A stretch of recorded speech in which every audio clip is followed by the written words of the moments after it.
Hello everyone, Lawrence here with the final part of Unicorn Project 1. After a month of delays due to the construction holidays and then my exams, my baby right over there is finally finished. So let's play a little time-lapse of the build and then I'll give you some closing thoughts.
So as you may know from the previous two parts, Project 1 is a very small ATX case, but because I had to use MDF and Canberra wood, it's actually slightly bulkier than I would have ideally liked. However, I have to say I love the texture in the wood grain.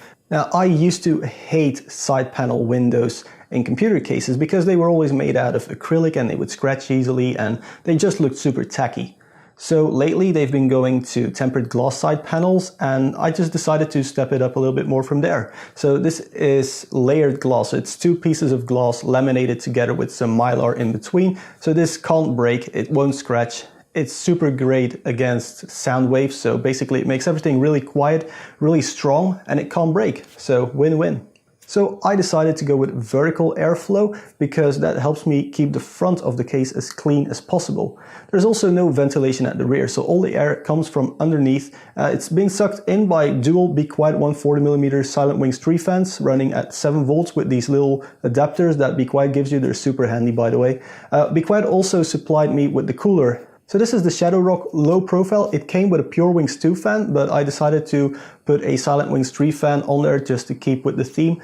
I then set a temperature target in the BIOS to 55 degrees and combined with the Asus Strix GTX970, which turns the fans off, this means the system is completely inaudible under small loads or playing simple games like League of Legends. So by now you may have noticed that the power supply seems to be missing. That's because I put a Silverstone 500 watt small form factor power supply behind the motherboard tray. However, because I wanted a solid left panel, it meant the power supply had to breathe through the CPU cutout in the motherboard tray. So while this is fine for now, I might go with slightly taller motherboard standoffs just to get more air into the power supply, because it can get a little bit loud under full load, and I'm not a big fan of loud. So because I have all my storage on the NAS, it made storage with this case super easy. I just have one Samsung 840 EVO SSD taped to the back of the motherboard tray. Now this makes cable management very easy, but because I can't stamp out any zip tie hoops on the motherboard tray, I went with these Velcro straps that I bought at IKEA to keep the cables tidy. So by now, many of you may be wondering, why on earth would I spend so much time and money on a case which is way less practical than something I could simply go and buy in a store? The answer is actually very simple. I just wanted to see if I could do it. Now, I had an awful lot of help from my grandfather, so big thanks, Grandpa, for helping me with the woodwork. Because for me, it was more of a study on, could I actually do it? Could I design a case that's completely different from what's on the market right now, which would still work? And I think I did pretty well. The design, I think, has a lot of potential, as it allows for a full ATX motherboard in a very small case, which is still well cooled and completely inaudible. I think with a little bit of R&D from a case company who can manufacture this in metal, so thinner panels, it would really be a top seller. So about the cost of Project One. The MDF and the paint and primer, that was really cheap at around 25 euros. And then the plank of Canberra wood that I bought, that was like 60. So that was pretty okay. What really drove up the price was the little stuff. So the power button, the riser card, the screws that I need to screw everything in place, the dust filter, that sort of stuff really drove up the price. Now, I was really lucky to have Be Quiet back me on this project, or otherwise I would have had to buy 3 more fans and the CPU cooler. In total, this build set me back around 350 euros, and that's not including tools. So would I recommend everyone to just go out and build your own case? Hell no. But I really liked it, because to me, I've been commenting and criticizing other companies' cases for years now, and it was just about time for me to actually build one myself to really get it. And this is still not a mass production thing, but what I really like about it is that it's the only one in the world. It's my case, I designed it, I built it, I put the stuff in there, and I chose everything about it, and that to me just makes it really special. So it's probably not worth the 350 euros, but I have a one-off case and I'm super happy with it, and it was a great experience, and hopefully it makes for a few fun videos for you guys as well.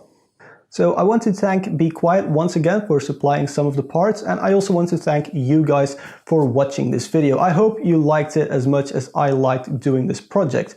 Now, if you liked this video, please press that like button. If you didn't, hit that subscribe button for when I make a video that you do like. If you want to follow the channel so you get more frequent updates, there's Facebook, Twitter, and Instagram for gorgeous pictures of scratch build cases, although that doesn't happen an awful lot of times. If you want to support the channel like the awesome people on your screen right now, there's a Patreon page and a paypal.me link, so go check those out in the description below. Anyway, once again, thank you very much for watching. I'll see you guys in the next one.